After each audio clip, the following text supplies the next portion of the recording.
পূর্ণ উদ্যম নিয়ে ইনশাল্লাহ কাজ করছি। আপনারা দোয়া করবেন যেন এই রাষ্ট্রীয় সম্পদ যেগুলি সম্পদে অলস থাকলে তো আর সম্পদ থাকে না, সেটা লায়াবিলিটি হয়ে যায়। এই লায়াবিলিটি গুলিকে যাতে দ্রুত আমরা সম্পদে রূপান্তরিত করতে পারি, সেজন্য দেশবাসীর দোয়া চাই। ব্যক্তি খাতকে, প্রাইভেট সেক্টরকে নতুন বিনিয়োগের জন্য আহ্বান জানাচ্ছি। তো আমরা আমাদের পূর্ণ শক্তি নিয়ে কাজ করছি।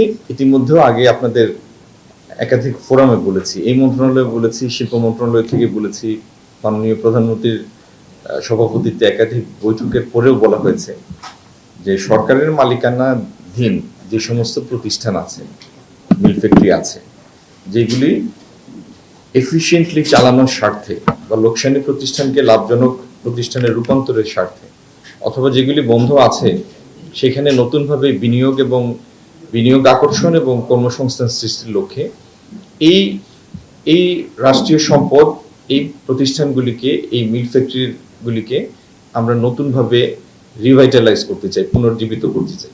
তো সেই ধারাবাহিকতার অংশ হিসাবে আজকে আমরা টিকে গ্রুপের সাথে একটি চুক্তিতে আবদ্ধ হয়েছি, আমাদের পাটকল কর্পোরেশন, যেখানে ওনারা একটা নির্দিষ্ট অঙ্কের প্রায় 1000 কোটি টাকার বিনিয়োগ হবে এবং প্রায় 3000 কোটি টাকা টার্নওভার হবে। এবং টিকের ব্যবস্থাপনা পরিচালক যেটা বললেন যে আমাদের ফুড সিকিউরিটির এটা একটা ক্রিটিক্যাল পার্ট, কারণ সয়াবিন তেল খুবই সেন্সিটিভ একটা পণ্য। তো সিড নিয়ে আসবেন, ওনারা ক্রাশ করবেন, সেটার বাই প্রোডাক্ট হিসাবে আমরা সয়াবিন তেল পাবো। তো এইভাবে এই লক্ষ্যে আমরা কাজ করে যাচ্ছি। ইনশাল্লাহ এই বছর শেষ হওয়ার আগেই আরো কয়েকটি এরকম প্রতিষ্ঠান আমরা ব্যক্তি খাতে হস্তান্তর করতে পারবো। আর একইভাবে শিল্প মন্ত্রণালয়ের অধীনে বেশ বড় বড় কতগুলি প্রকল্প আছে। গতকালও আমরা একটি সভায় বসেছিলাম। আমরা পূর্ণ উদ্যম নিয়ে ইনশাল্লাহ কাজ করছি। আপনারা দোয়া করবেন যেন এই রাষ্ট্রীয় সম্পদ যেগুলি অলস থাকলে তো আর সম্পদ থাকে না, সেটা লায়াবিলিটি হয়ে যায়। এই লায়াবিলিটি গুলিকে যাতে দ্রুত আমরা সম্পদে রূপান্তরিত করতে পারি, সেজন্য দেশবাসীর দোয়া চাই। আমরা ব্যক্তি খাতকে, প্রাইভেট সেক্টরকে নতুন বিনিয়োগের জন্য আহ্বান জানাচ্ছি। আজকের পৃথিবীতে এটা একটা অ্যাডমিটেড ফ্যাক্ট যে সরকার যখনই কোনো ব্যবসা পরিচালনা করতে গিয়েছে সেখানে আমরা ইনএফিসিয়েন্সি দেখেছি। সেই তুলনায় ব্যক্তি খাত যখন এগিয়ে আসে, তার ডে টু ডে ম্যানেজমেন্ট বা তার অপারেশনাল এফিসিয়েন্সি সরকারি পরিচালনা থেকে অনেক বেশি ব্যবসার ক্ষেত্রে। তো আমরা ফেসিলিটেট করব সরকার হিসাবে ব্যক্তি খাত বিনিয়োগে এগিয়ে আসবে। এখন কয়েক দিনের মধ্যে করতে পারবো, কয়েক তারিখের মধ্যে করতে পারবো, এরকম আমি তারিখ আপনাকে ক্যালেন্ডার দিয়ে দিতে পারবো না। ঢালাইয়ের সেরা প্রিমিয়ার সিমেন্ট, কিন্তু আমরা আমাদের পূর্ণ শক্তি নিয়ে কাজ করছি। যত দ্রুত সম্ভব এখানে আমরা এমপ্লয়মেন্ট ক্রিয়েট করতে চাই। আর যে মডেলে এগুলি যাচ্ছে, আমাদের এখানে পিপিপির কতগুলি মডেল আছে। এর মধ্যে একটা হলো লিজ, দীর্ঘমেয়াদী লিজ, একটি হলো রেভিনিউ শেয়ার, আরেকটা হলো পিপিপির বাইরে আপনি একটা সেপারেট কোম্পানি করে, এটা একটা স্পেশাল ভেহিকেল, একটা সেপারেট কোম্পানি করে সেখানে সরকারের একটা অংশ থাকবে, ব্যক্তি খাতের একটা অংশ থাকবে, কিন্তু সেখানে লাভ লোকসানের ঝুঁকি সরকারকেও নিতে হবে। লাভ হলে তো লাভ, লোকসান হলে সেই ঝুঁকিটা নিতে হবে। তো এই সমস্ত বিবেচনায় যারা নিবেন তাদের সাথে সম্মতির ভিত্তিতে, খালি আমরা চাইলে তো হবে না, যারা নিবেন তাদেরও তো সম্মতি থাকতে হবে।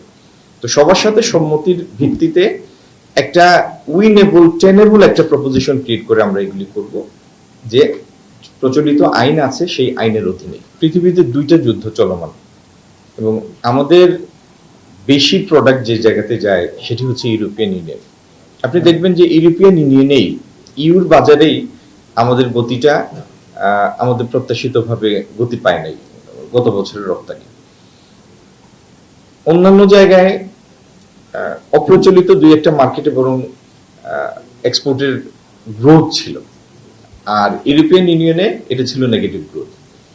তো যুদ্ধ থেমে গেলে স্বাভাবিকভাবে এই সমস্ত দেশে ট্যুরিজম আবার যখন তার স্বাভাবিক গতিতে রিভাইভ করবে, সামারের সেল বৃদ্ধি পাবে, বা এখনো যারা ধরেন 2টা যুদ্ধ এবং এটার কারণে আমেরিকান টেরিফের হঠাৎ মানে প্রচলিত বিধি ব্যবস্থার বিরুদ্ধে গিয়ে হঠাৎ করে একটা ভিন্ন ট্যাক্সেশনের সিদ্ধান্তের কারণে এই বৈশ্বিক অর্থনীতিতে তো একটা মৃদু একটা মন্দাভাব আছে, বিশেষত ওইসব দেশে। তো যেই কারণে কনজিউমার স্পেন্ডিংটা প্রত্যাশিত মাত্রার কনজিউমার স্পেন্ডিং হচ্ছে না। প্রত্যেকটা জায়গায় দেখবেন আপনি কনজিউমার স্পেন্ডিং এর প্রত্যাশিত প্রবৃদ্ধি নাই। তো এই জিনিসগুলি কেটে গেলে ইনশাল্লাহ আমরা এক্সপোর্টের ক্ষেত্রেও আমাদের কাঙ্ক্ষিত গতিতে ফেরত যাব। আর আরেকটা জিনিস হচ্ছে প্রত্যেকটা সেক্টরের অ্যাডাপ্টিবিলিটির ব্যাপার আছে, নেক্সট ইয়ারে গ্রাজুয়েশনের ব্যাপার আছে, পরবর্তী ধাপে উত্তরণের সুযোগ আছে। আমরা এতকাল যাবৎ গার্মেন্টসে যেটা করেছি সেটি হচ্ছে low price volume centric export. সেই জায়গা থেকে এখনকার RMG sector, man made fibre, more value added article, সেগুলিতে উত্তরণের চেষ্টা করছে। তো এই উত্তরণের প্রক্রিয়া যত বেশি গতি আসবে তত দেখবেন একই সংখ্যক পণ্যের জন্য আপনার রপ্তানি আয় বৃদ্ধি পাচ্ছে। আজকে 5 ইউনিট রপ্তানি করে যদি ধরে নেন ফর এক্সাম্পল যে আপনি $5 পাচ্ছেন, আপনি ভ্যালু এডেড আর্টিকেল এই 5টা ইউনিট রপ্তানি করে দেখবেন $7.5 পাচ্ছেন, $8 পাচ্ছেন। তো এইভাবে ভ্যালু এডেড আর্টিকেলের মধ্যে উত্তরণের যে প্রক্রিয়া, সেগুলি আমাদের গার্মেন্টস এই প্র্যাকটিসটা শুরু করেছে আরএমজি খাত। ইনশাআল্লাহ এটারও প্রতিফলন আগামী দিন দেখবেন। আমি পূর্ণ মাত্রায় আশাবাদী আমরা আমাদের অলরেডি ইনস্টলড যে প্রোডাকশন ক্যাপাসিটি আছে এটা ফুললি ইউটিলাইজ করতে পারলে আর বৈশ্বিক পরিস্থিতি স্বাভাবিক থাকলে এই 38-39 বিলিয়নের আরএমজি এটার বিপুলভাবে বৃদ্ধির সুযোগ এখনো আছে।